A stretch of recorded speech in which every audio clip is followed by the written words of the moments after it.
रामनगर प्रखंड के दोन क्षेत्र में अब विकास की मांग को लेकर जन आंदोलन शुरू हो गया है। सड़क, बिजली और अन्य मूलभूत सुविधाओं से वर्षों से वंचित 22 गांव के हजारों ग्रामीण कैंडल मार्च निकालकर सरकार तक अपनी आवाज पहुंचा रहे हैं। ग्रामीणों ने चेतावनी दी कि यदि जल्द उनकी मांगें पूरी नहीं हुई तो आंदोलन को और भी उग्र किया जाएगा।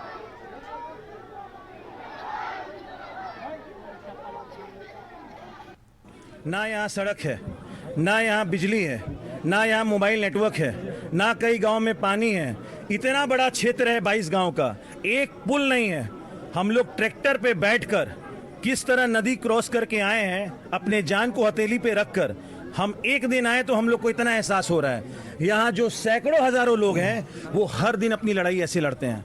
3 महीने तक जिस तरह सांप बिल में चला जाता है, इस तरह ये लोग अपने घर में बेबस होके अपने घर के अंदर रहेंगे। ये लोग बाजार सब्जी खरीदने नहीं जा सकते। चलिए, अधिक जानकारी के साथ बगहा से संवाददाता राकेश इस वक्त हमारे साथ फोन लाइन से जुड़ चुके हैं। अब राकेश, बगहा में 22 गांव की तस्वीर को लेकर जो बातें कही जा रही हैं कि अब तक वहां पर मूलभूत कोई सुविधाएं नहीं पहुंची, इसको लेकर कैंडल मार्च निकाला गया है। क्या ये 22 गांव बिहार के नक्शे पर नहीं है क्या? अगर है तो फिर इन लोगों के साथ ऐसा सौतेला व्यवहार क्यों जनप्रतिनिधियों के लिए? जी बता दें, राकेश के पश्चिम चंपारण का यह रामनगर प्रखंड का इलाका है, दोन का इलाका जो बोलते हैं, जो वाल्मीकि टाइगर रिजर्व के घने जंगलों के बीच में बसा हुआ यह गांव है। 22 गांव है जो और लोगों के मूलभूत सुविधाओं का अभाव है। बता दें कि इस इलाके में जाने के लिए वाल्मीकि टाइगर रिजर्व के जंगल से होके दर्जनों नदियां पार करने के बाद इस इलाके में पहुंचा जाता है। और उस नदियों पर लोगों का मांग है कि पुल, सड़क, बिजली, पानी की जो बुनियादी सुविधाएं है अभी तक उन लोगों को मुहैया नहीं हुआ है। लोगों को पीने के लिए कई गांव है जहां पीने के लिए शुद्ध पानी की व्यवस्था नहीं है, तो लोग नदी और नाले का पानी का उपयोग करते हैं। तो जो सरकार जो सुविधा जो है, बुनियादी सुविधाएं हैं, वो पूरे तरह से उस इलाके को नहीं मिल रहा है। सब आज के समय में बिजली बहुत महत्वपूर्ण चीज है, लेकिन वहाँ गांव तक बिजली नहीं पहुंचा है। तो इस तमाम चीजों को लेकर वहाँ के लोग आज प्रदर्शन कर रहे हैं। लगातार लोग कैंडल मार्च निकाले और विरोध प्रदर्शन कर रहे हैं कि जो बुनियादी सुविधा है उन लोगों को मिले। तो बता दें कि जय सिंह के नेतृत्व है, जो उनके नेतृत्व में कैंडल मार्च निकाला गया है, जो हजारों लोग उसमें शामिल हुए हैं। दोनों इलाके को लोगों का मांग है कि आजादी से लेकर आज तक इस इलाके में जो बुनियादी सुविधाएं नहीं उसको मुहैया कराया जाए, ताकि लोग सुचारू रूप से अपने जीवन यापन कर सके। लेकिन सबसे बड़ी लोगों की समस्या बरसात के दिनों में होता है, जो 3 महीने कंप्लीट जो बरसात का समय होता है, जो मुख्यालय से उनका संपर्क टूट जाता है, ताकि जो इलाका है पहाड़ियों नदियों से घिरा हुआ इलाका है और इस इलाके में पुल की व्यवस्था नहीं होने के कारण लोगों का आवागमन बाधित होता है। तो मुख्यालय से लगभग 3 महीना वो कट जाते हैं और उनका इस समय उनका आने जाने का एकमात्र साधन ट्रैक्टर की सवारी होती है। वो भी जो बरसात के दिनों में ट्रैक्टर नदी में फंस जाती है, उसके धार में बहने लगती है, तो कई लोग जो बीमार पड़ते हैं तो उस समय और भयावह स्थिति हो जाती है उन लोगों के साथ।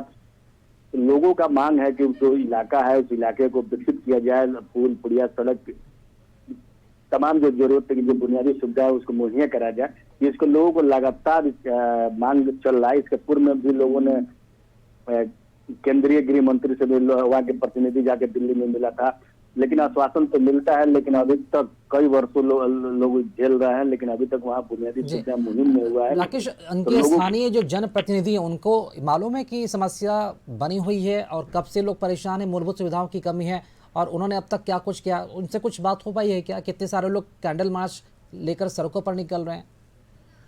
जी देखिए, बता दें कि जो इलाका है वहाँ के लोग लगातार जनप्रतिनिधियों से संपर्क करते हैं और अपनी मांग रखते हैं, अधिकारी से रखते हैं। पूर्व में मुख्यमंत्री भी उस इलाके में गए हुए थे, तो उनसे भी लोगों ने अपनी समस्या रखा था। अभी एक शिष्टमंडल कुछ दिन पहले दिल्ली में गृह मंत्री अमित शाह से भी मिलकर अपनी समस्याओं को रखा था और स्थानीय जनप्रतिनिधियों से भी लोग मिलते हैं। तो बता दें कि इलाके का जो लोग है पूरे तरह से त्रस्त है और आज तक उनकी समस्याओं पर कोई निदान नहीं निकलता है, जिससे लेकर लोग पूरे तरह से परेशान रहते हैं। तो बता दें कि जो इलाका है पूरे तरह से जंगलों के बीच में ये गांव है, 22 गांव है, 2 पंचायत का 22 गांव है, जो पूरे तरह से संपर्क उनका टूट जाता है मुख्यालय से।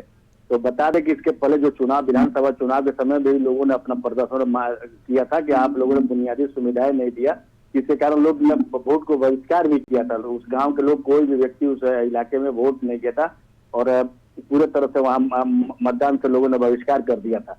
उसके बावजूद भी लगातार कई तरह से लोग अपने अपने तरीके से आंदोलन उन लोगों का लगातार चल रहा है, लेकिन उनकी जो बुनियादी सुविधा है वो अभी तक मुहैया नहीं हो पा रहा है। लोगों का मुख्य मांग है कि सड़क संपर्क बने, बिजली मिले, ताकि जो समस्या है, जो मुख्यालय से आना जाना, जो लोग बीमार अगर उस इलाके के लोग पड़ जाते हैं तो उनके लिए बड़ी समस्या हो जाती है।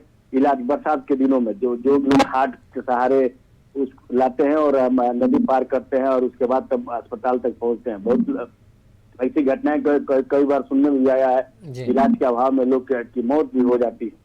तो जो बुनियादी सुविधाएं हैं तो उन लोगों को मिले, इसको लेकर लगातार लोगों ने जनप्रतिनिधि के साथ साथ अधिकारियों से भी संपर्क साध रहे हैं, लेकिन सिर्फ आश्वासन मिलता है और इस पर अभी तो कोई ठोस पहल नहीं हो रहा है जिससे लोगों को विश्वास जगे। तो लगातार लोग आंदोलन अपना कर रहे हैं। तो आप जो देख सकते हैं कि हजारों लोग 22 गांव के हजारों लोगों ने कैंडल मार्च में शामिल